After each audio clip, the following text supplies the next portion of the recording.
Snehal bhai, are you able to see my screen now? बोला अभी उसको चालू करने। अरे अभी वॉइस को क्या हो गया? Hello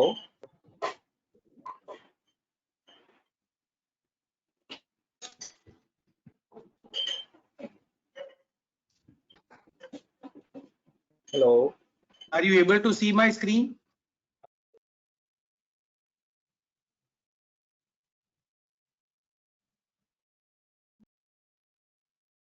Miren bhai, are you able to see my screen? Yes. Okay, I'm sorry. Yeah.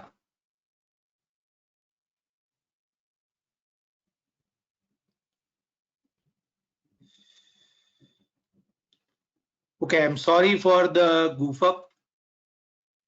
Some issue that I could not share the screen. I hope we are good to go now. Yeah. Okay, Sunil. So as I was saying, you can go to planning screen, Sunil. As I was saying, we have to take this as a session of planning modules first phase, wherein we are going to start from the SJO creation up to the allocation. And as I said, since SJO is interdependent, then next on before allocation onto bill of material. So we will touch upon that module that is a part of our materials, or we used to call it engineering module as well. So what you can see on your screen is the SJOs listed in order. I'll just also like to explain that SJO is a logical next step after the OA that we have seen on in our first session of CRM. So we have tried to, as you will be able to understand and relate, what we have tried to do is that we are going to have these webinars conducted in a logical flow. So Friday को जब हमने session किया, उनमें sir ने जो तब 2 session किए, तब उन्होंने ओवरव्यू दिया पूरा प्रोडक्ट का, जिसमें सारे मॉड्यूल्स आ गए. नाउ इन दिस हमने जो फ्राइडे से शुरू किया है, तो there we have taken the first session as lead or inquiry entry to quotation to follow-ups to customers PO received, that is SO entry, and order acceptance or order acknowledgement. So once the order has been accepted as a part of the sales process by the sales team, as you all know, usually manufacturing companies would like to generate, which typically they call it work order, for the production planning and production people and relevant other department people to start acting upon. So the next logical thing is creating a manufacturing order, or what we call it sales or shop job order. So SJO is an acronym of sales job order. It is a part of the planning module. You could say that it is the production order, as if you relate it with any other ERP system. So that's the manufacturing related or a production related order that we are creating. The difference that I would like to explain slightly more between OA and SJO is that OA, up to OA, customer may have asked for more than one saleable items, which are one machine and maybe some spares, or maybe multiple machines, maybe multiple spare items, which are manufactured spares. I will clarify, and I'll be very careful when I'm using the word spares, because spares can be classified into 2 separate categories: bought out spares and manufactured spares. So what we are referring to right now for SJO, SJO will be, as I said, used only where there is a manufacturing involved. So wherever there is a manufacturing involved, SJO will be required to be created. So SGO creation का जो काम है वो ओए का next logical step है, और SO में कस्टमर ने एक से ज्यादा आइटम का हमें ऑर्डर दिया है। ओए में जैसे मैंने बताया था, आप चाहो तो मल्टीपल ओए भी बना सकते हो, आइटम टू आइटम या तो क्वांटिटी का वेरिएशन करके।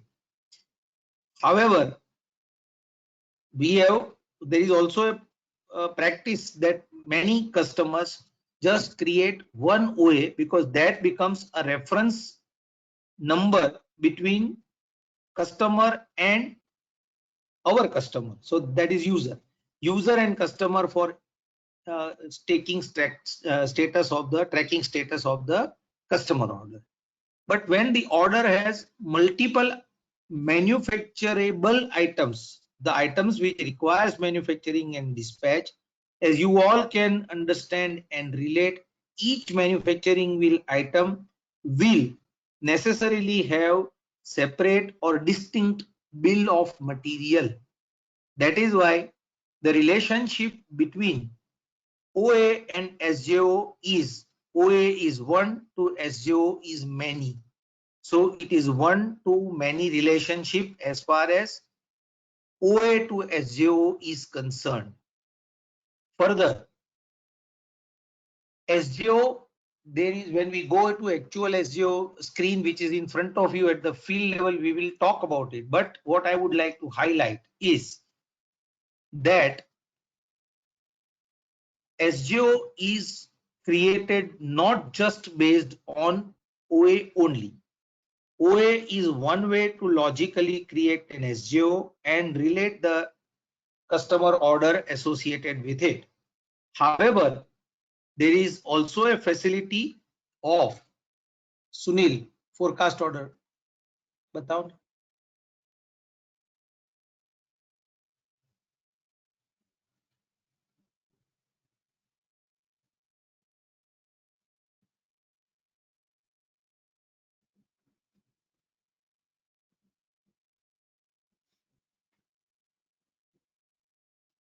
So as you can see here, forecast is stock-based manufacturing, because we have seen the situation, and you all would have known this also, that in anticipation of customer order, sometimes people start manufacturing. Plus, there are certain spares or some people who are into assemble to order business in engineering manufacturing.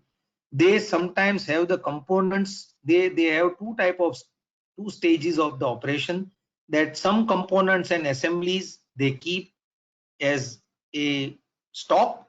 So when they have something to be kept in stock as a stock order, then without even looking at the customer order, and customer order as and when is there, it will be for the final assembly. So it will be as a, for assemble to order in those situations, or even in case of machine and equipment manufacturing, where in anticipation of a customer order, some users, some customer organizations may like to start creating SGO, creating a forecast as a prerequisite to an SGO. So SGO in our system can be generated through two routes. One, in logical sequence, like I said and I repeat, customer का order आया, उसके base पे से order acknowledgement हुआ, ओए के base पे से एसजीओ, और दूसरा फोरकास्ट का ऑर्डर हमने एंटर किया, जो कि प्लानिंग को सेल्स वाले ने या मैनेजमेंट ने कुछ टारगेट दिया है कि ये इतना तो आपको बनाना है, तो वो जो बनाना है वो है फोरकास्ट, और फोरकास्ट के बेस पे भी एसजीओ क्रिएट होता है, जिसको बोलते हैं हम एसजीओ बेस्ड आउट ऑफ फोरकास्ट. सो आगे आप जब हम साइकिल देखेंगे तब आपको पता चलेगा कि दोनों, एक बार एसजीओ बन गया, उसके बाद में चाहे वो फोरकास्ट से बना हो, चाहे वो कस्टमर ऑर्डर से बना हो, साइकिल और प्रोसेसेस रिमेन आइडेंटिकल. सो उसमें कोई ऐसा नहीं है कि फोरकास्ट से किया तो एसजीओ की सीक्वेंस अलग तरह चलेगी या साइकिल अलग तरह चलेगी, और कस्टमर ऑर्डर के बेस पे किया तो इसकी साइकिल अलग तरह चलेगी. फर्दर एक चीज मैं और भी क्लैरिफाई करना चाहता हूं, क्योंकि ये जो ट्रेनिंग या तो एक्सप्लेनेशन सेशन हम कर रहे हैं वो ज्यादातर not only from sales angle है, ये कस्टमर के वहां यूजेज से एंगल या इम्प्लीमेंटेशन एंगल से भी है। एक प्रैक्टिस जो हम फॉलो करवाते हैं हमारे कस्टमर से, the practice that we want our sometimes we recommend our customers to follow is irrespective of they have the customer specific order or not. Sometimes we tell them that you should create forecast based SJO only. There are two reasons for that. One, as all of you may be aware, आप लोगों में से कितने जो लोग ज्यादा engineering manufacturing से customer से इन्वॉल्व हैं, या तो डिस्कशन हुई है या तो हमारे जो एक्सपीरियंस से हमने देखा है, वो ये है कि कस्टमर्स के लिए सिचुएशन ये हो जाती है कि कभी कभी उनके एंड कस्टमर की प्रायोरिटी बदलती रहती है। उनके एंड कस्टमर की प्रायोरिटी बदलती रहती है कि उनका प्रोजेक्ट जिस लेवल पे था वो आगे नहीं बढ़ा, उनको कुछ ना कुछ दिक्कत हो गई, तो उनका मशीन जो है या इक्विपमेंट है वो डिले करना पड़ता है। उस टाइम में अगर हमने स्पेसिफिक कस्टमर की ओए की क्वांटिटी के सामने एसजीओ क्रिएट किया है, तो उसको मैनेज करना कस्टमर के लिए ये नामुमकिन नहीं है, लेकिन इसको मैनेज करना काफी मुश्किल हो जाता है। And to some extent sometimes it may become impractical, क्योंकि उसने जो मांगा है वो सब आपने आगे बिल ऑफ मटेरियल में उसके चेंजेस किए होंगे जो शायद दूसरे कस्टमर को उसके सिवा की कुछ जरूरत है। तो जहां पे डायनेमिक प्रायोरिटीज कस्टमर की रहती है, और ये हमारे एक्सपीरियंस में हमने ये देखा है कि ये काफी ये नॉर्म है कि कस्टमर्स की प्रायोरिटीज डायनेमिक होती है, उसके केस में हम दो चीज रेकमेंड करते हैं कस्टमर को कि आप हमेशा फोरकास्ट बेस्ड मैन्युफैक्चरिंग से आपका इक्विपमेंट का या मशीन का और एसजीओ का काम करिए। और दूसरा हम ये भी बोलते हैं कि एक दो system allows to create more than SJO quantity equivalent to forecast order or OA quantity for that item, it not more than that. फिर भी हम ये रेकमेंड करते हैं कि जब बिल ऑफ मटेरियल लेवल पे भी हमने ये देखा है कि डायनेमिक सिचुएशन होती है, कभी आपको इक्विपमेंट जो लोग फैब्रिकेशन से कनेक्टेड है उनको पता होगा कि दो आइडेंटिकल इक्विपमेंट हैं, बिल ऑफ मटेरियल सेम है, लेकिन कभी कभी कस्टमर के वहां जब इसको एंड कस्टमर के वहां मतलब अपने कस्टमर के, man I will always use customer, it will be our customers customer. तो हमारा जो कस्टमर है, कस्टमर के वहां जब ये इंस्टॉल होता है तब उसकी जो पोजीशन है उसके ऊपर कभी लेफ्ट राइट अलग अलग हो जाता है। ये नोजल यहां होने के बदले यहां होना चाहिए, या तो ये ओपनिंग यहां के बदले यहां होना चाहिए।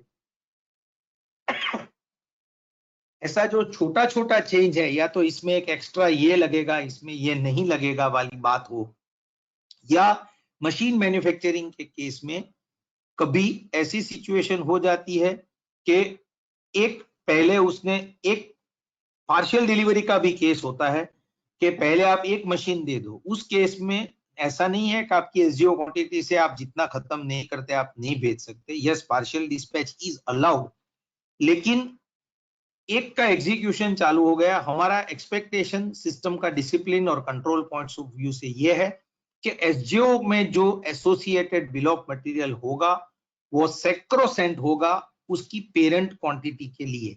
तो पेरेंट क्वांटिटी में अगर नीचे कोई भी बिल ऑफ मटेरियल का छोटा भी चेंज हो तो वो पूरी बॉम्ब की क्वांटिटी को इफेक्ट करता है, और पार्शियली अगर हो गया हो तो उसकी मुश्किल ना आए उसके लिए इम्प्लीमेंटेशन एंगल से हमेशा हम ये रेकमेंड करते हैं कि एसजीओ क्वांटिटी आप 1 रखें, क्योंकि जो कस्टमर की डायनेमिक नीड रहेगी उसको आप अच्छी तरह मैनेज कर पाओगे। उसका जो दूसरा इनहेरेंट एडवांटेज है वो ये भी रहेगा फोरकास्ट के बेस पे करने का कि जैसे मैंने बोला प्रायोरिटी चेंज हो गई कस्टमर की, तो आप यही मशीन किसी दूसरे को डाइवर्ट कर सकते हो। अभी कस्टमर्स की ये क्वेरी आएगी कि उस केस में हमें पता कैसे चलेगा कि ये किस कस्टमर के लिए है। तो उसके लिए हमारे पास और एक फंक्शनैलिटी है जिसको हम बोलते हैं forecast to firm conversion. So forecast to firm जो कन्वर्जन है वो उससे हम ऐसा फैसिलिटेट करते हैं कि अगर फोरकास्ट जिस क्वांटिटी का है उसका कस्टमर ओए की किस क्वांटिटी आइटम, और मतलब आइटम तो सेम रहेगा, किस क्वांटिटी से आपको एसोसिएशन करना है।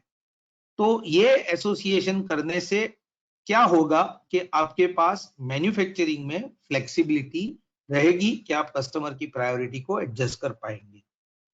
तो ये एक सबसे इंपॉर्टेंट फैसिलिटी और इंप्लीमेंटेशन एंगल से पॉइंट ऑफ व्यू है जो मैं आप लोगों को बताना चाहता था। दूसरा जो है वो ये है कि काफी सारे कस्टमर केसेस में हमने ये सिचुएशन भी देखी है कि जब सिस्टम इंप्लीमेंटेशन होता है उसके बाद में sometimes they start with an ओए, नहीं हम तो कस्टमर के बेस पे ही करते हैं, हमारा ये नहीं होता है, वो नहीं होता है। फिर थोड़े टाइम के बाद रियलाइजेशन आती है कि ये from the confidentiality point of view उनको किस कस्टमर के लिए मशीन बन रही है वो इंफॉर्मेशन अदर देन सेल्स शायद किसी को रिवील नहीं करना है। अगर वो सिचुएशन है तो भी फोरकास्ट के बेस पे किया हुआ एसजीओ इज अ रिकमेंडेड प्रैक्टिस, क्योंकि फिर जिसको ये काम शॉप फ्लोर पे चल रहा है ये उसके लिए एक मशीन है, चाहे किसके लिए जा रहा है वो प्लानिंग प्रोडक्शन उससे किसी को उससे लेना देना नहीं है। तो ये सब जो रियलिटीज हैं वो एसजीओ क्रिएशन टाइम की है, ये ज्यादातर इंप्लीमेंटेशन एंगल है, लेकिन ऐसी फैसिलिटीज अगर हम at the time of explaining the product to our potential customers, if we can answer their queries that dynamic situation को आप कैसे हैंडल करते हो, बिल ऑफ मटेरियल जो शॉप फ्लोर पे है उसमें कस्टमर ने कुछ चेंज मांगा तो उसको आप किस तरह हैंडल करते हो, ये सब सिचुएशंस में ये वाला रास्ता ज्यादा कन्वीनियंट रहेगा, ऐसा मेरा एक्सपीरियंस से मैं आपको कह रहा हूं। Still from the system point of view, whether you create an SGO based on OA or based on forecast, further action from the system is identical, there is no change between forecast based created SGO and OA based SGO। ये लंबी explanation के बाद हम SGO की screen पे जाते हैं। मैं मानता हूं कि नेविगेशन इंपॉर्टेंट है लेकिन फंक्शनैलिटी की एक्सप्लेनेशन मेरे ज्यादा एक्सप्लेन करने की मेरी ज्यादा रिस्पॉन्सिबिलिटी है, जिससे आप लोग आपके कस्टमर को ये प्रोडक्ट के फीचर्स के तौर पे बता पाए। Okay, Sunil. So let us go to the SGO screen, which is in front of you all. As you can see, SGO document में again we have, as I said, we have full-fledged document control. तो document control में ये अगर forecast के base पे है तो नीचे आप जो आपके सामने स्क्रीन पे दिख रहे हो आपको forecast का ऑर्डर का सीक्वेंस दिख रहा है जो है 1463। सुनील आप उनको वो फोरकास्ट ऑर्डर खोल के दिखा सकते हैं दूसरे स्क्रीन पे। तो ये है फोरकास्ट का ऑर्डर जहां पे आपने product, see difference between forecast based forecast order and OA is that forecast में क्या आइटम का एसजीओ बनेगा या फोरकास्ट ऑर्डर बनेगा वो आपको खुद सिलेक्ट करना है, क्योंकि ये स्टार्टिंग प्रोसेस है। आपके पास शायद मैनेजमेंट का प्लानिंग शीट आया होगा या सेल्स वाले का ईमेल आया होगा या तो मैनेजमेंट की रिव्यू मीटिंग में ऐसा डिसाइड हुआ होगा और प्लानिंग को बोला होगा कि इतने का आप फोरकास्ट क्रिएट करो इतनी इतनी आइटम्स का, तो उसके बेस पे होता है। ये लेवल पे ये डिस्कनेक्ट रहेगा क्योंकि ये for the assuming that for the purpose of stock और for the purpose of forecast we are creating this item production order. So उसको आइटम सिलेक्शन है वो मैनुअल है। ओए के केस में डिफरेंस इतना ही है कि आइटम अपने आप और एसजीओ के टाइम सिलेक्ट हो जाता है, चाहे एक हो तो एक से ज्यादा हो तो आप में से उसमें से आपको सिलेक्शन करने का रहता है। सो ये फोरकास्ट ऑर्डर है। फोरकास्ट के बेस पे अभी हम फिर से जाते हैं फोरकास्ट या कस्टमर, हम जाते हैं एसजीओ के स्क्रीन पे। जैसे ऊपर अभी आप स्क्रीन पे देख रहे हो कस्टमर ऑर्डर और फोरकास्ट ऑर्डर दोनों ऑप्शंस हैं। तो अभी हमने जो लिया वो फोरकास्ट का है। फोरकास्ट के सामने हम जब करते हैं तब सिस्टम, ये जो नंबर आप देख रहे हो, ये हम since we are in view mode, you are seeing the already generated transaction. But अगर आप ऐड मोड में जाएंगे तब आपको पता चलेगा कि एसजीओ नंबर कोई भी डॉक्यूमेंट के लिए हो, ये खाली मैं एसजीओ की बात नहीं कर रहा हूं, अक्रॉस द सिस्टम, जैसे मैंने बताया, जब ऐड मोड में है तब डॉक्यूमेंट नंबर जो डॉक्यूमेंट कंट्रोल का लॉजिक ईआरपी एडमिनिस्ट्रेटर ने मैनेजमेंट के डायरेक्टिव के ऊपर सेट किया है, उसी तरह नंबर जनरेट होगा। अगर ऑटो है तो, मैन्युअल है तो यूजर को खुद डालना है। और हमारा रेकमेंडेशन, जैसे मैंने परसों बोला था, वो ऑटो का है। तो ये 7060 जो आपके स्क्रीन पे दिख रहा है वो एसजीओ का नंबर है, एसजीओ की डेट है, और नीचे जो दिख रहा है वो फोरकास्ट ऑर्डर है, और इसके नीचे जो दिख रहा है वो है एसजीओ की आइटम डिटेल्स। जैसे मैंने बताया, SGO item manufacturing item specific create होता है, तो उसकी जो आइटम है वो हमने ली है, उसकी जो क्वांटिटी है वो हमने ली है, और उस क्वांटिटी के बेस पे जो एसजीओ नंबर जनरेट हुआ है वो है 7060। ओए और फोरकास्ट से क्रिएट हुआ एसजीओ में और एक डिफरेंस है जो मैं आपको बताना चाहूंगा। एक ये है कि ओए जब हम बनाते हैं तब ओए में हमारे पास प्रीवियस ट्रांजैक्शन से जो लॉजिकल फ्लो है सिस्टम का, उसमें कस्टमर के ऑर्डर के टाइम पे हमारे पास ऐसा फील्ड है जो हमने परसों देखा था। व्हेन आई से परसों, what I mean is Friday, sorry, Friday को हमने देखा था कि कस्टमर ने जो डिलीवरी डेट इंडिकेट की है उसको हम बोलते हैं डिलीवरी डेट, जो एसओ एंट्री के टाइम पे दी जाती है। हमने जो उसको कमिट किया वो डेट को हम बोलते हैं कमिटेड डिलीवरी डेट, जो ओए में एंट्री करनी होती है। तो अगर ओए के रेफरेंस से एसजीओ क्रिएटेड है तो सिस्टम में हमने ऐसा प्रोविजन रखा है कि अगर हमारी कमिटेड डिलीवरी डेट, वो ऐसा समझ लो कि 31 मई है, तो सिस्टम एसजीओ की कंप्लीशन डेट है वो 30 मई से आगे नहीं लेने देगा। ये सिस्टम समझेगा कि 31 में अगर हमें कस्टमर को देना है तो इसका डेट एक दिन पहले रेडी होना चाहिए, उस समझ के आपको एसजीओ की कंप्लीशन डेट आएगी। उससे आप एडवांस कर सकते हैं, आगे पहले ला सकते हैं, पीछे नहीं ले जा सकते। पीछे ले जाने के लिए आपको ओए का अमेंडमेंट करना पड़ेगा, क्योंकि हमने ये कंट्रोल और डिसिप्लिन दोनों रखा है कि प्लानिंग के लिए जब काम हो तब उनका और सेल्स का काम कोऑर्डिनेशन में चले। That is one. अगर फोरकास्ट से है तो नेचुरली हमें खुद डिसाइड करना है, या तो हमको मैनेजमेंट ने डायरेक्टिव दिया है कि इस दिन को मिलना चाहिए, उस केस में डिलीवरी डेट आपको खुद डिसाइड करनी है। तो ये एक चीज आपको बताना था। SGO is nothing else but a container of starting the manufacturing activity. SGO can be for a machine or an equipment, or it can be for a manufactured spares as well.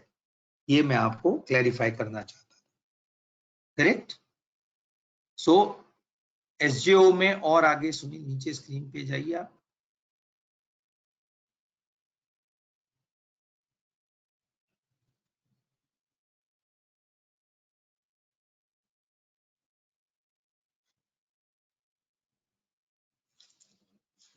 सो ये item हो गई, delivery date आ गई, committed delivery date आ गई। और दो चीज आपको दिख रही है सुनील, वो जरा लेबल को आप और बड़ा करेंगे। ये दोनों काफी इंपॉर्टेंट फीचर है from our product point of view, which I would like to say: work order start date and planning start date.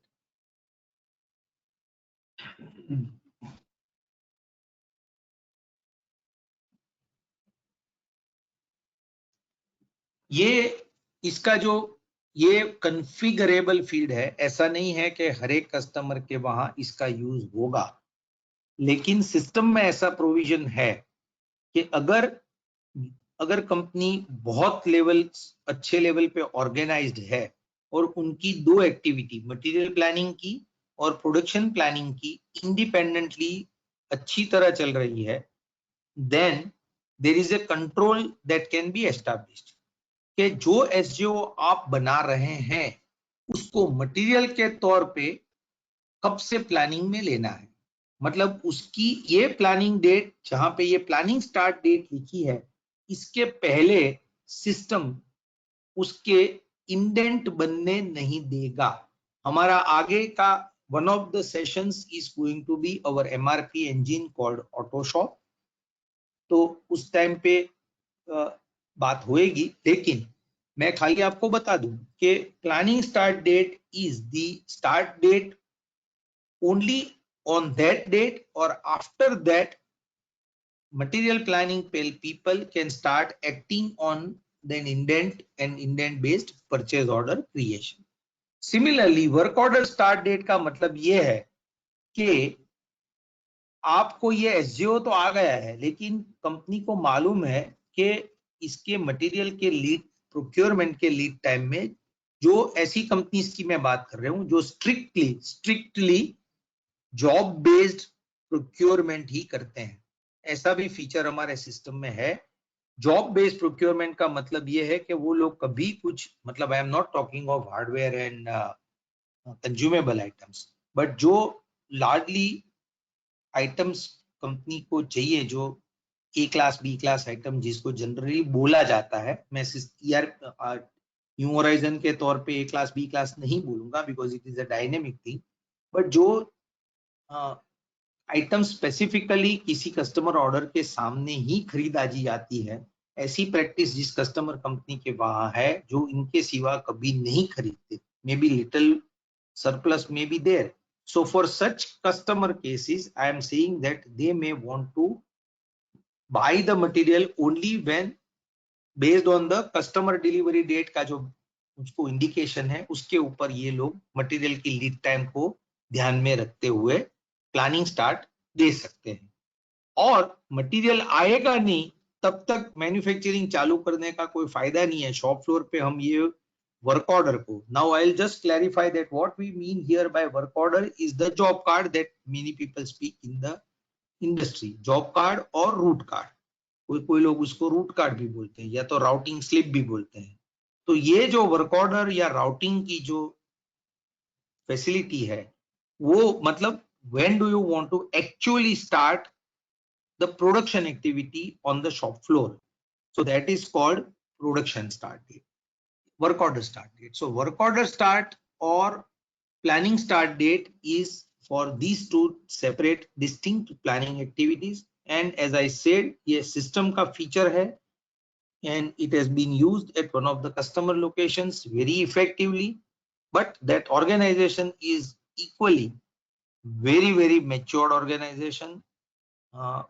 And it's that they have the team that do it that way. So whenever we carry out the implementation from our team, as well as whenever you people are going to be involved in that activity, या तो आपकी team से कोई involve होता है, तब ये चीज ध्यान में रखनी जरूरी है कि किसको क्या यूज करना अच्छा रहेगा, किसको क्या यूज करना अच्छा नहीं रहेगा। तो इस हिसाब से फीचर है, मैं आप लोगों को सेल्स के तौर पे बता रहा हूँ, यूजेबल है तो वो आप यूज कर सकते हो। अटैचमेंट वाली फैसिलिटी भी है, अटैचमेंट भी आप कर सकते हो। यहाँ पे भी कुछ स्पेसिफिक टू एन इक्विपमेंट और मशीन कुछ ड्राइंग है या ऐसा कुछ भी है, तो आप यहाँ से उसको अटैच कर सकते हो। सो I have spoken a lot about SGO, but I feel it is important because it is the single most document through which entire manufacturing activity is then taken forward. ये इसमें इस लेवल पे जितनी clarity हो ये जरूरी है, तो उस लेवल पे मैंने इतना टाइम लिया है। अभी Sunil, let us go to the next logical thing which is called CBOM. As you can see on your screen,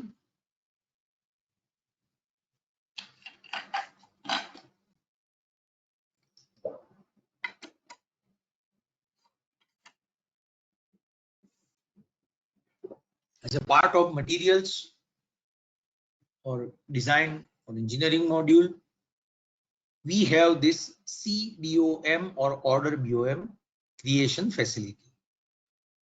as I said, SGO 2 रास्ते से क्रिएट होते हैं, लेकिन इसके आगे की प्रोसेस सेम है। सीबॉम के लिए मैं खाली आपको एक छोटा बैकग्राउंड देना चाहता हूं। उसका बैकग्राउंड ये है कि सिस्टम में हमारे पास जैसे आइटम मास्टर है, ऐसे ही हमारे पास बिल ऑफ मटेरियल क्रिएट करने की भी फैसिलिटी है, जिसको हम बोलते हैं standard product structure. Standard product structure का मतलब ये है कि नॉर्मली डिजाइन ने जो क्राइटेरिया जो डिसाइड किया है अपने इंजीनियरिंग डिजाइन ने कंपनी में कि ये मशीन स्टैंडर्ड मॉडल में जब बनेगा तो ये चीज उसमें इंक्लूडेड होगी। ये hierarchical multi level bill of material है जो डिजाइन ने बनाया है और डिजाइन के रिस्पेक्टिव सीनियर आदमी ने, जिसको अथॉरिटी है, उसको उसने अप्रूव किया है। ये जो 2 प्रोसेसेस है, इसको हम बोलते हैं product structure creation and product structure freeze. ये जब फ्रीज का जो मतलब है, मतलब कि जो बिल ऑफ मटेरियल जिस लेवल पे बनाया वो लेवल पे जब डिजाइन के यूजर ने इसको फ्रीज किया, नॉर्मली ये बॉटम टू टॉप का अप्रोच है। अगर ये आपके जो स्क्रीन पे दिख रहा है, ऐसे एक छोटा representative bill of material computer का है, तो कंप्यूटर में जैसे आप देखेंगे, सुनील सबको कोलैप्स कर दो पहले प्लीज। ये इसको, हाँ, ये नहीं, उसके नेक्स्ट लेवल से।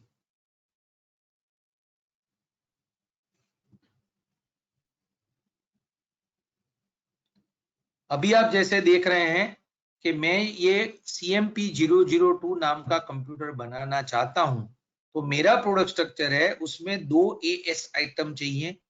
CAB001 that is cabinet. यहाँ पे आपको ये बिल ऑफ मटेरियल दिख रहा है। कंप्यूटर कैबिनेट दिख रहा है, जो M है मैंडेटरी आइटम है। कीबोर्ड है जो BY आइटम है, जो भी मैंडेटरी आइटम है, बराबर है। ये AS BY FT BY ये सब आप देख रहे हैं, वो आइटम मास्टर के पैरामीटर्स हैं। जैसे उनमें सर ने डिटेल में उनके वेबिनार में कवर किया था। तो AS और MK मतलब manufactured items and manufactured assemblies, and BY is a bought out item, whether it is a raw material or a standard bought out item, and RS is also a bought out item, but technically it is possible to have a structure below RS. तो ये आप जैसे अभी देख रहे हैं, तो आपके पास ये दूसरा एक कंप्यूटर कैबिनेट चाहिए। ये कंप्यूटर बनाने के लिए 002 एक कीबोर्ड चाहिए जो बाई टाइप की आइटम है। ये फीचर में मैं अभी 1-2 मिनट में आता हूं। चौथा है ऑप्शन, मुझे माउस चाहिए। और 5वां है ऑप्शन, इसको हम बोलते हैं माउस पैड चाहिए। ये चीज जो है, ये स्टैंडर्ड प्रोडक्ट स्ट्रक्चर है। अभी यहाँ पे आप डिफरेंस देखो, आपको कहीं पे दिख रहा है फीचर। अभी पहले AS को एक्सप्लोर करते हैं, तो आपको पता चलेगा कि कैबिनेट बनाने के लिए मुझे क्या चाहिए। तो कैबिनेट बनाने के लिए 2 MK आइटम्स चाहिए। देखो ये हायरार्किकल BOM है, ये जो मैं दिखा रहा हूँ हायरार्की खुल रही है। प्लस प्लस जहां पे है वहां पे उसका एक और नीचे लेवल है, बॉटम मोस्ट लेवल पे जो बाजार से खरीद के आने वाली चीज BY आइटम्स होगी। सो कैबिनेट बनाने के लिए मुझे चाहिए कि मैं फ्रंट कवर रखूं और बैक कवर रखूं। फ्रंट कवर और बैक कवर 2 मुझे चाहिए। ये एक रिप्रेजेंटेटिव बिल ऑफ मटेरियल है, छोटा सा, मैंने जैसे आपको बताया, don't relate it with the actual cabinet. ये मुझे अगर बनाना है तो मुझे ये MS शीट चाहिए। देखो जिसके ऊपर मैं क्लिक कर रहा हूं उसके नेक्स्ट लेवल का चाइल्ड और उसकी इंफॉर्मेशन मुझे यहाँ पे दिख रही है। तो मुझे ये पता चलता है कि अगर मुझे फ्रंट कैबिनेट बनाना है तो मुझे MS की 3 mm की शीट चाहिए, और कितनी चाहिए उसकी क्वांटिटी जो है वो यहाँ पे लिखी जाती है कि इतने वेट पे ये चाहिए। इसके में और आगे एक्सप्लेनेशन आएगा, वो हम सीबॉम में देखेंगे। और ये बैक कवर की बात है, तो अगर बैक कवर बनाना है तो भी मुझे वही MS 3 mm शीट चाहिए, और ये लेवल पे हमें समझना है। अच्छा, अभी फीचर क्या है, तो ये भी मैं आपको समझा देता हूं, लेकिन इसके लिए हम चले जाते हैं फीचर और ऑप्शन के लिए हम चले जाते हैं सीबॉम की स्क्रीन पे, तो वहां आपको ज्यादा आसान होगा। तो सीबॉम की स्क्रीन पे अगर हम जाएं तो मैं आपको बताऊं, सुनील, सीबॉम की जो स्क्रीन है वो ऐड या एडिट मोड में खोलना प्लीज। आइडियली ऐड मोड में खोलना, अगर आपके पास ऐसा कोई एसजीओ है तो।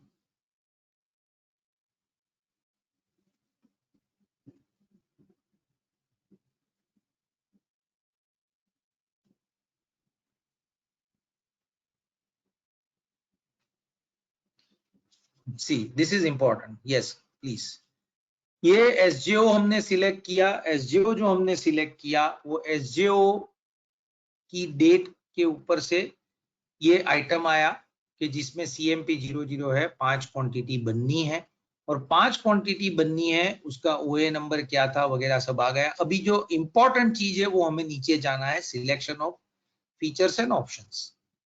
सुनील थोड़ा ऊपर, हाँ ये उसको वो स्ट्रक्चर को कोलैप्स मोड में रखो, एस वगैरह को सब पहले लेवल पे, हाँ बंद कर दो और नीचे भी बंद कर दो। हाँ देखिए, ये आपके जो स्क्रीन पे दिख रहा है, इसको जरा please look at it very very critically. ये जो है कलर कोडिंग तो हमने स्क्रीन पे किया ही है, लेकिन ये जो है CMP 002 के लिए आपको दिख रहा है CAB 001, KEY 001 मतलब कैबिनेट चाहिए, कीबोर्ड चाहिए। अभी अलग कलर में आपके पास दिख रहा है, वो दिख रहा है वो है फीचर, और उसके नीचे जो दिख रहे हैं वो है ग्रीन कलर में लेसर माउस और माउस पैड। कलर पे मत जाइए, मैं खाली एक्सप्लेन ये कर रहा हूं कि क्योंकि इसकी इसकी ऐसा कलर देने का रीजन क्या है वो मैं बताना चाहता हूँ। जो ऊपर के 2 रो हैं, 3 में आप देख रहे हो कि 3 में ऑलरेडी सिलेक्शन है ही। नीचे जाओ सुनील फिर से, और नीचे, और नीचे। नहीं नहीं, वो देखना था, अभी जो स्क्रीन था वही देखना है। और प्लीज स्क्रॉल डाउन, या बस maybe you are, because this control is not working properly, okay। so ये जो है CAB 001 और KEY 001 कैबिनेट, कंप्यूटर और कीबोर्ड, ये दो का कलर अलग इसलिए है क्योंकि ये मैंडेटरी आइटम्स हैं, जैसे मैंने प्रोडक्ट स्ट्रक्चर के टाइम पे आपको बताया था। तो ये मैंडेटरी आइटम्स हैं, इसके लिए इसके दोनों में सिलेक्शन में टिक है। तीसरा जो आइटम है उसका कलर भी अलग है, टिक है, जिसको बोलते हैं हार्ड डिस्क फीचर। अभी फीचर क्या है ये आपको समझना जरूरी है। फीचर ऐसी फैसिलिटी है सिस्टम में कि आप हार्ड डिस्क तो देना पड़ेगा, कंप्यूटर देना है तो बिना हार्ड डिस्क के तो ये चलेगा नहीं, लेकिन हार्ड डिस्क में मैं कस्टमर को ऑप्शन दे रहा हूं या कि आपको ये वाला साइज लेना है या वो वाला साइज लेना है, या तो ये वाला ब्रांड लेना है या वो वाला ब्रांड लेना है। ऐसी जब ऑप्शन हो तब कस्टमर को सिलेक्शन के लिए जो फैसिलिटी दी, जो बिना हार्ड डिस्क के नहीं हो सकता, मैंडेटरी है, इसके लिए उसकी टिक तो है, लेकिन उसमें ऑल्टरनेटिव हो सकता है। So this is where we support the concept of alternative item in the bill of material. ये चीज सेल्स के लिए भी इंपॉर्टेंट है, सेल्स मतलब कस्टमर के सेल्स टीम के लिए समझना कि किस किस चीज में हमारे डिजाइन वालों ने ऐसा प्रोविजन किया है कि ये आइटम तो चाहे मैंडेटरी है लेकिन हम उसका ऑल्टरनेटिव हमारे एंड कस्टमर को दे सकते हैं।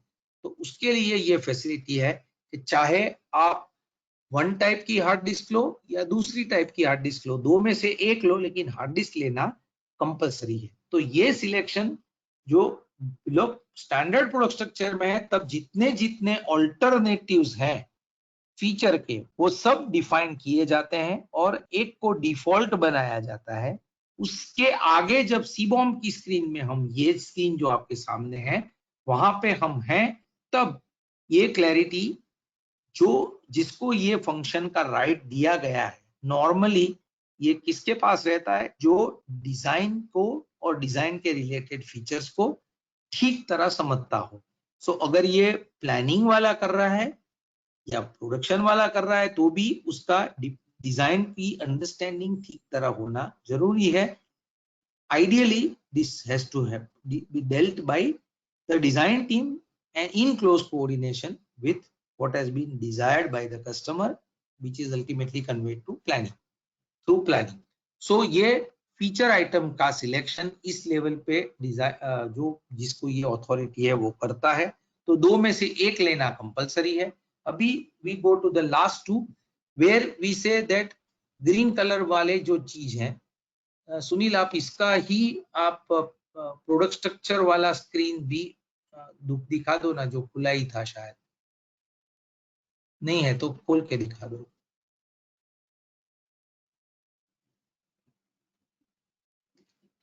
करेक्ट। तो ये जो था यहाँ पे आप देखें तो ये आप नहीं, आप जहाँ पे वो मैंडेटरी ऑप्शनल ये सब दिख रहा है, हाँ ऊपर ऊपर टॉप पे चले जाइए।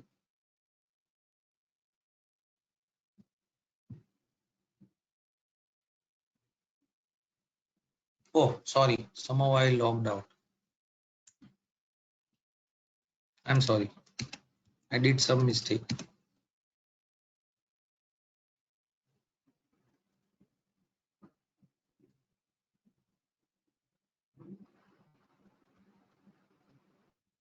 Yeah.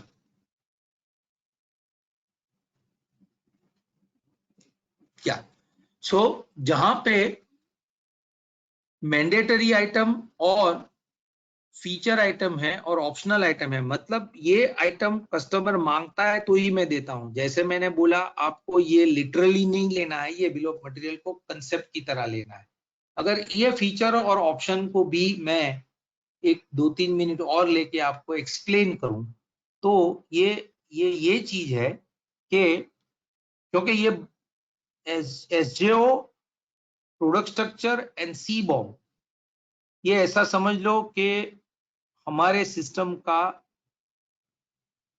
बहुत इंपॉर्टेंट है मटेरियल प्लानिंग और बिल ऑफ मटेरियल, और आगे किस कस्टमर ऑर्डर के सामने किस एसजीओ में क्या क्या मटेरियल गया था उसकी ट्रेसेबिलिटी, जो कुछ भी समझो उस सबको समझ के ये जो है वो ऐसा समझ लो कि ये बहुत ज्यादा इंपॉर्टेंट। अगर मैं हार्ट बोलूं तो ये सही नहीं है क्योंकि हार्ट नॉर्मली एक ही होता है, लेकिन ऐसा समझ लो कि it is very very important feature of our system. So अभी मैं इसका एक छोटा सा एग्जांपल और आपको दूं कि हम कार से सपोज समझे। हमको पता है कि कार में ऐसा हमारे पास, हम डीलर के पास जाते हैं तब ऐसा कोई हमारे कॉन्फ़िगरेबल बीओएम आज के दिन में नहीं होता है। मैंने खुद एक्सपीरियंस नहीं किया है तो मेरे लिए बोलना सही नहीं है, लेकिन मैंने सुना ऐसा है कि टेस्ला जो कार है जिस लेवल पे जो कस्टमर ले रहे हैं वो लेवल पे उनको ये ऑप्शन मिलता है। लेकिन आप लोगों में से काफी सारे लोग जो कंप्यूटर हार्डवेयर से भी वन वे और दी अदर डील करते हो या तो किया हो, आपको मालूम होगा, मैंने ऐसा वहां पे भी देखा है कि Dell allows you to configure your own product. So इस केस में अगर आप देखो तो ये सब जो लॉजिक है वो काम आता है कि अगर मैं कार, इसके लिए मैं एग्जांपल के तौर पे बोल रहा हूं कि मैं कार जब लेता हूं तब मुझे स्टीयरिंग में मुझे ऑप्शन हो सकता है कि मैं नॉर्मल मैनुअल स्टीयरिंग लूं या मैं पावर स्टीयरिंग लूं। सपोज ऐसी फिर सिचुएशन आ गई कि आपको डीलर पूछता है कि आपको कौन से वाली गाड़ी चाहिए, आप बोलते हो नहीं मुझे पावर स्टीयरिंग चाहिए, तो उसके रिलेटेड बिल ऑफ मटेरियल है वो ऐसे आएगा। और ये फीचर है क्योंकि बिना स्टीयरिंग के तो गाड़ी होगी नहीं। लेकिन सो बाकी चीज तो ये एक एग्जांपल है जो फीचर का है जो मैं कार से रिलेट करके आपको। सिमिलरली जब कार के डीलर के पास आप गए वो आपको पूछेगा कि क्या आपको स्टीरियो सिस्टम डलवानी है, तो वो हो गया ऑप्शन। बिना स्टीरियो के कार नहीं चलेगी ऐसा तो है नहीं। तो मैं ये एसेसरीज जिसको बोल रहा हूँ एडिशनल चीज, सो फिर से मैं बोल रहा हूँ वो ऑप्शन है। कि feature is such an item of bill of material without which I cannot complete my manufacturing cycle, but I have alternative items to select from approved by my design.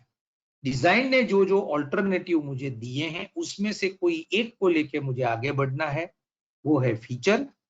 और optional items are additional items which customer may have asked and our sales team would have agreed to provide, and it has to be taken in this form.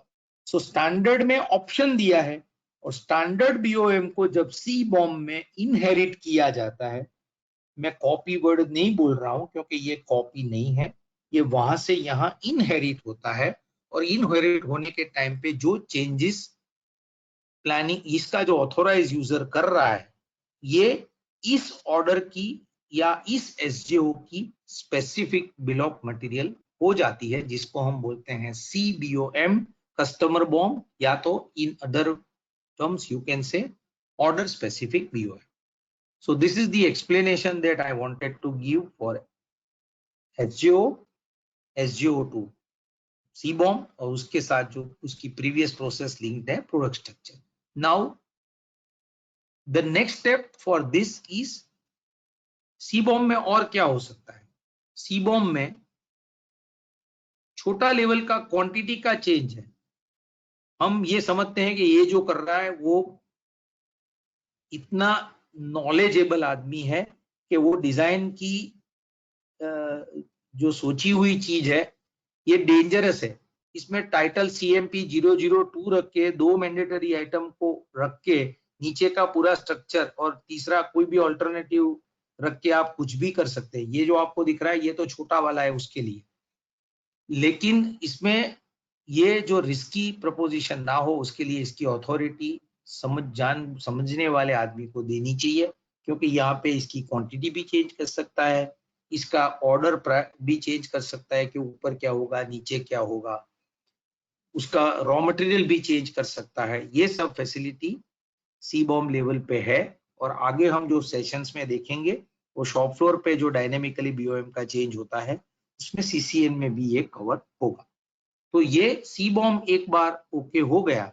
अच्छा, सी bomb के साथ और दो चीज हैं जो मैं आपको क्विकली बोल के रखूं, क्योंकि मशीनरी मैन्युफैक्चरिंग केस में या इक्विपमेंट मैन्युफैक्चरिंग केस में हमने ज्यादातर देखा है, स्पेशली मशीनरी मैन्युफैक्चरिंग में कि इवन इक्विपमेंट में कि पूरा बिल ऑफ मटेरियल जो लोग मेड टू डिजाइन या तो असेंबल टू डिजाइन करते हैं कस्टमर की रिक्वायरमेंट के हिसाब से, कभी कभी उनके केस में एक साथ बीओएम का सीबीओएम का ऑथोराइज, जिसको हम फ्रीज बोलते हैं, फ्रीज होना शायद पॉसिबल ना हो और वो लोग स्टेज बाय स्टेज कर पाए. तो उनको अगर स्टेज बाय स्टेज ये करने की रिक्वायरमेंट है तो हमने partial freeze of C BOM ऐसा फीचर भी दिया हुआ है, वो मैं आपको बता देता हूँ. एक एग्जांपल के तौर पे इसका बोलूं तो क्या होता है, कभी मोटे मोटे तौर पे बोले तो कि मशीन के साथ मुझे इलेक्ट्रिकल पैनल वगैरह भी देना है, और इलेक्ट्रिकल का काम नॉर्मली ऐसा होता है कि वो थोड़ा लेट डिसाइड होता है. मैकेनिकल के बॉम्ब टीम अलग होती है, इलेक्ट्रिकल की बॉम्ब टीम अलग होती है. तो इनको अगर मैकेनिकल वालों को अपना काम खत्म करके जो बॉट आउट आइटम्स है उसकी एक्टिविटी करवानी हो तो वो लोग चाहें तो अपना पार्ट का BOM stage by stage release करके आगे काम करवा सकते हैं. तो सी बॉम्ब में फीचर्स में है कि you have to select an alternative item from the feature list. You can change the quantities in some cases, and you can also decide whether any optional item is required to be given along with this order as a part of the SGO. तो ये selection है, partial freeze का selection है, और सी bomb को finally release करना पड़ता है. सी बॉम्ब रिलीज और सी बॉम्ब फ्रीज का मतलब ये कि फर्स्ट लेवल पे इसकी ये फर्स्ट लेवल की डिमांड हो गई, ये होगा मतलब प्लानिंग के लिए ये रिक्वायरमेंट खड़ी हो गई कि इसको ऊपर मुझे आगे एक्शन लेना है. So we move to the next step called and our today's in a way logically main topic and final topic called not main topic, final topic called allocation.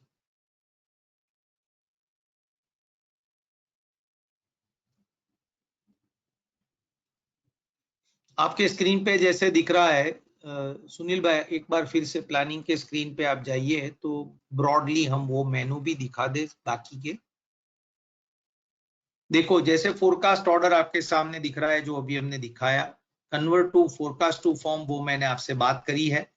Forecast order का cancellation हो सकता है, तो एसजीओ अगर नहीं बना है तो, नहीं तो फिर एसजीओ को लॉजिकली ऐसा है कि कुछ भी काम पहले किया हुआ को उसको ऑल्टर करना हो तो सिक्वेंशियली बैकवर्ड सीक्वेंस में जाना पड़ेगा। एफओ कैंसिल करना है तो मुझे एसजीओ बना है तो वो भी कैंसिल करना पड़ेगा। एसजीओ से सीबॉम बना है, आगे एक्टिविटी, मतलब ऐसे बहुत सारे कंट्रोल्स बिल्ट है। तो अभी हमने एफओ फोरकास्ट ऑर्डर देखा, एसजीओ एंट्री देखी, एसजीओ का प्रिंट नहीं देखा है बट वो तो ठीक है, हम अभी देख सकते हैं। SGO print is a document through which manufacturing can understand के मुझे ये बनाना है, ये सब उसके रिलेटेड पैरामीटर्स है। Now we go to the next thing called allocation oblique work order creation, but I would like you to focus on the first part, that is allocation.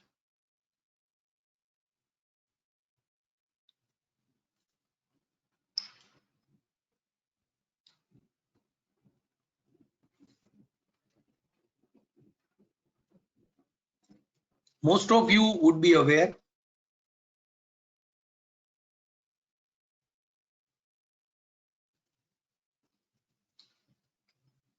that all standard ERP systems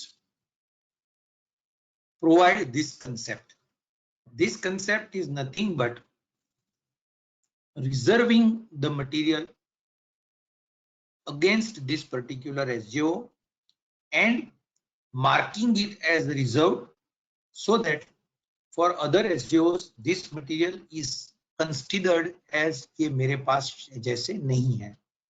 ऐसा समझ लो कि let us relate it with a business normal अपनी सबकी reality कि I have 10,000 rupees right now and I need to pay to different people which is coming to say 15,000। मेरे पास 15,000 आएगा तो मैं दे सकता हूं, तो मुझे कुछ एलोकेशन करने की जरूरत नहीं है। लेकिन एलोकेशन का मतलब ये है कि मेरे पास जो मटेरियल अवेलेबल है इसमें से मुझे प्रायोरिटी में इस एसजीओ को क्या देना है जो रिजर्व हो जाएगा, और ये रिजर्वेशन की एलोकेशन की प्रोसेस के बाद बचा हुआ मटेरियल मैं नेक्स्ट एसजीओ के लिए अवेलेबल कर सकता हूं।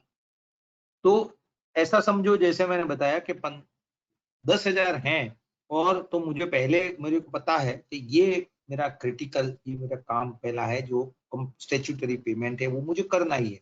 तो आप किया नहीं है आपने फिजिकल, जब प्लानिंग कर रहे हो तो 5,000 उसके लिए अलग रखो, 3,000 दूसरे के लिए रखो, फिर 2,000 जो बचा तो आपको पता चलेगा कि ठीक है मेरा एक का किसी का और एक किसी का 5,000 का पेमेंट है 15 में से, लेकिन और जो है वो मेरे 1,000 वाले भी दो हैं।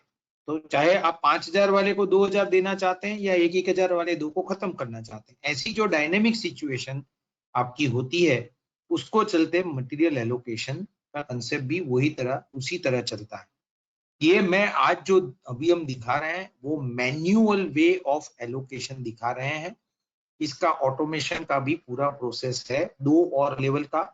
एक को हम बोलते हैं ऑटो एलोकेशन, तो दूसरा जैसे मैंने अभी थोड़े टाइम पहले फिर से रेफरेंस किया था जिसका जो है हमारा एमआरपी इंजन कॉल्ड ऑटोशॉप, तो उसके ऊपर हम डिटेल में जाएंगे, लेकिन ये कंसेप्ट समझाने के लिए हम मैन्युअल एलोकेशन में आए हैं। अभी मैन्युअल एलोकेशन में सुनील खाली ये स्क्रीन क्रॉस करो तो पहले एक बार बिल ऑफ मटेरियल देखा जाए। हाँ, देखो ये जो सी बॉम्ब में आपने सिलेक्शन किया ये पूरा एक्सप्लोजन यहाँ पे हो गया। तो मैंने जो हार्ड डिस्क लिया वो जो ऑप्शन लिया 2 टेराबाइट हार्ड डिस्क का वो मैंने सिलेक्ट किया था फीचर से। मैंने दोनों ऑप्शनल आइटम सिलेक्ट कर लिए थे, या तो माउस पैड मैंने सिलेक्ट किया था, कीबोर्ड तो मैंडेटरी ही था बराबर, तो वो भी मैंने सिलेक्ट किया था। तो ये सब जो मेरा सी बॉम्ब ऑथोराइज होने पे या तो फ्रीज होने पे मेरा आया, ये डिमांड की ट्री मुझे दिख रही है। अभी जिसकी जिम्मेवारी मटेरियल प्लानिंग की है वो क्या करेगा।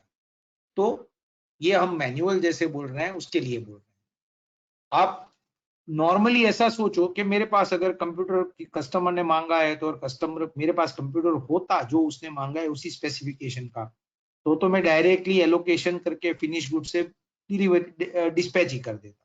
ये हम बात कर रहे हैं वो उस सीक्वेंस की बात नहीं, सिचुएशन की बात नहीं है। हम ये सोच रहे हैं कि मैन्युफैक्चरिंग करना है, मैन्युफैक्चरिंग के लिए हमने ये सब किया है, और मैन्युफैक्चरिंग में जब हम कर रहे हैं तब ये आइटम मुझे मेरे पास स्टॉक में जो पड़ी है उससे मुझे रिजर्व एलोकेशन करके आगे की मैन्युफैक्चरिंग प्रोसेस करना है। तो ये चाइल्ड बाय चाइल्ड आपको एलोकेशन का प्रोसेस कर सकते हैं, करना जरूरी नहीं है ऑटो है जैसे मैंने बोला। लेकिन कभी कभी ऐसा भी होता है कि डायनेमिकली कभी प्रायोरिटी बदलती है कस्टमर की, और कोई एक चीज की रिक्वायरमेंट है जो प्लानिंग को दूसरे एसडीओ में ऑलरेडी लगी है, लेकिन उसके बदले अभी कुछ मेरी रिक्वायरमेंट और ज्यादा क्रिटिकल है, तो इसके साथ और एक एसोसिएटेड चीज है जिसको हम बोलते हैं डी एलोकेशन। तो डी एलोकेशन भी किया जा सकता है। डी एलोकेशन एक एसडीओ से करो, और वो जो आपने डी एलोकेशन कर दिया तब जो आइटम थी वो प्लानिंग जाके ये ओरिजिन जो नया वाला मेरी प्रायोरिटी जिसकी चेंज हुई उस एसडीओ के सामने सिंगल आइटम को एलोकेट कर सकते हैं। उस केस में भी ये मैन्युअल एलोकेशन का इंपॉर्टेंस ज्यादा है। बट स्क्रीन पे अब समझने के लिए देख लो कि मैं जिस आइटम के ऊपर अभी हमारा कर्सर है वहां पे हम राइट क्लिक करेंगे तो हमारी एलोकेशन की विंडो, ये 3-4 ऑप्शन है हमारे पास कि एलोकेट आइटम, फिर पेंडिंग एलोकेशन क्या है वो देखना है, पेंडिंग इश्यू क्या है वो मुझे देखना है, अगर ये आइटम का इंडेंट ऑलरेडी बन चुका है शॉर्टेज थी और इसका इंडेंट बन चुका है तो वो इंफॉर्मेशन भी मुझे यहाँ पे मिलती है। और इस आइटम को जाएगा अल्टीमेटली कौन से जॉब कार्ड में या वर्क ऑर्डर में, तो फ्रंट कवर में, उसकी पेंडिंग वर्क ऑर्डर आइटम में कहाँ लिस्ट में है ये भी मैं देख सकता हूँ। But we are focusing right now for today's session on allocation, so let us go to allocate item.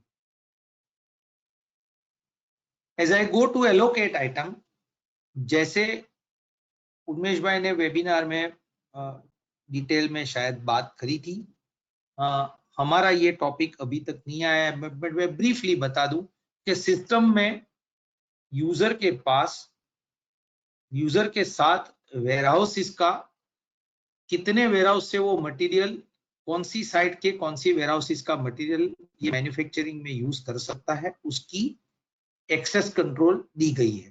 तो ऐसा अभी समझ लें कि इसको ये 2 वेयरहाउसेस का ऑप्शन दिया गया है, उसमें से वो चाहे किसी भी मटेरियल को ये एलोकेट करके यूज कर सकता है।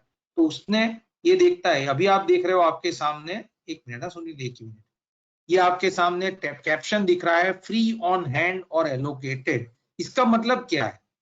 फ्री ऑन हैंड का मतलब है कि और किसी एसजीओ के सामने ये मटेरियल एलोकेटेड नहीं है, ये मेरे लिए अवेलेबल है। जैसे मैंने वो कैश वाला एग्जांपल दिया कि 5 और 3 आपने रिजर्व कर दिए थे तो मेरे पास फ्री ऑन हैंड अभी 2 है, तो इसमें ये एक क्वांटिटी दिख रही है, दैट मीन्स इस वेयरहाउस में ऑन हैंड क्वांटिटी मेरे पास एक अवेलेबल है, और जो एक अवेलेबल है उसको मैं एलोकेट चाहे तो कर सकता हूं।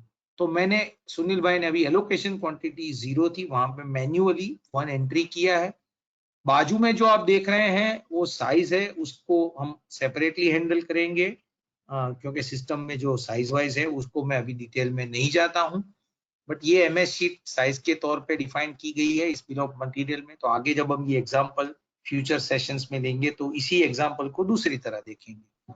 तो ये एक क्वांटिटी मैंने एलोकेट की, तो आप नीचे देखेंगे तो मैक्स एलोकेशन 2 लिखा है, दैट मीन्स के 2 मुझे चाहिए, 2 नंबर्स मुझे चाहिए 600 बाय 400 बाय 3 mm थिक के। एक मैंने पहले वेयरहाउस से लिया, अभी एक मैं दूसरे वेयरहाउस से एलोकेट कर रहा हूं। नहीं किया तब नीचे देखो मैक्सिमम इज 2, वहां पे आप 2 करो सुनील, वहां पे आप 2 करो, नहीं नहीं सेकंड में, इधर आप 2 करो तो सिस्टम मैसेज देगा।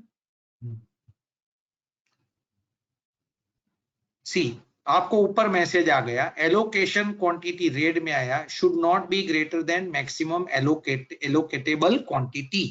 तो ये कंट्रोल एलोकेशन का सबसे इंपॉर्टेंट है कि बॉम्ब में जितना रिक्वायर्ड है उससे ज्यादा एलोकेशन सिस्टम करने नहीं दे रहा है। तो ये आप निकाल के यहाँ पे 1 करें या ऊपर से एक जो है उसको 0 करके नीचे से 2 करें। आपके पास ये प्लानिंग के पास ये ऑप्शन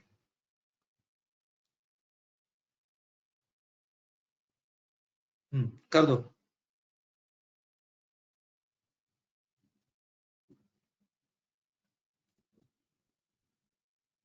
करेक्ट।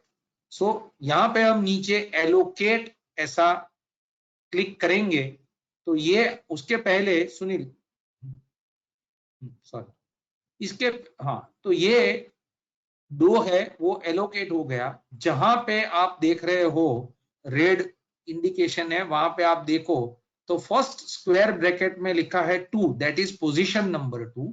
ये एक बीओएम का कंसेप्ट होता है, ड्राइंग पे जो पोजीशन नंबर है वो आप रिलेट कर सकते हैं। तो 2 नंबर की पोजीशन पे जो एमएस शीट वहां पे थी वो एमएस शीट की उसके बाद का जो स्क्वायर ब्रैकेट है वो रिक्वायरमेंट 1 और 1 बनाने के लिए उसको फ्रंट कवर 1 बनाने के लिए 2 चाहिए। तो वो 2 एलोकेशन जैसे नीचे आप देख रहे हो आइडेंटिकल रिक्वायरमेंट है तो उसमें 2 है 1 के बाजू में जहां पे अभी सुनील भाई का कर्सर है और ऊपर देखो वो 0 हो गया। उसके राइट वाले स्क्रीन पे ये जो आधा स्क्रीन आपको राइट साइड दिख रहा है उसमें देखो तो ज्यादा क्लैरिटी होगी कि रिक्वायर्ड 2 था और एलोकेटेड भी 2 हो गया। तो ये आपको पता चलता है कि 2 रिक्वायर्ड था और 2 एलोकेशन हो गया। सो this is the concept of allocation. You can one by one allocate any item from the tree available to you. Normally this is recommended only to manage single level item priorities. Otherwise it is recommended to normally use auto allocation या तो auto show for the companies which are working slightly relatively systematically. बराबर है। So this is something that I wanted to cover in today's session. I will just have a recap. One of my colleagues had brought it to my notice that हमने जब Friday का session किया तब last में wrap up में आज हमने क्या क्या कवर किया वो मैं शायद बताना रह गया था। So I would not like to make that mistake again. ऐसा कहीं आगे भी होता है तो क्वेश्चन आंसर के तौर पे आप लोग मुझे फिर से भी एक बार बता सकते हैं। तो आज हमने क्या क्या कवर किया, तो आज हमने कवर किया एसजेओ और एसजेओ कवर करने के लिए उसकी 2 प्रीरिक्विजिट हमने कवर की थी ओए जो फ्राइडे को की थी प्रीवियस सेशन में, और आज जो हमने की वो है फोरकास्ट एसजेओ फोरकास्ट ऑर्डर। सो फोरकास्ट ऑर्डर या तो ओए के बेस पे एसजेओ क्रिएशन, एसजेओ के साथ उसकी जो नेक्स्ट लॉजिकल स्टेप है वो है सीबॉम्ब। सीबॉम्ब की जो प्रीरिक्विजिट है वो है प्रोडक्ट स्ट्रक्चर। वहां पे भी मैंडेटरी आइटम, फीचर आइटम और ऑप्शनल आइटम्स की हमने बात की, और इसका सिलेक्शन उसके साथ सी बॉम्ब में जो जो चीजें हैं, partial release of C BOM, freeze C BOM, change quantities वाला सब जो हमने क्या क्या कर सकते हैं ये सब एक्सप्लेन किया है। फिर finally we are on the screen allocation where how to have the manual allocation and what is the concept of manual allocation. ये हमने आज के जो एजेंडा में था वो आज हमने कवर किया है। I would like to end my talk and I will request all of you to have any questions in this regard. Thank you very much. And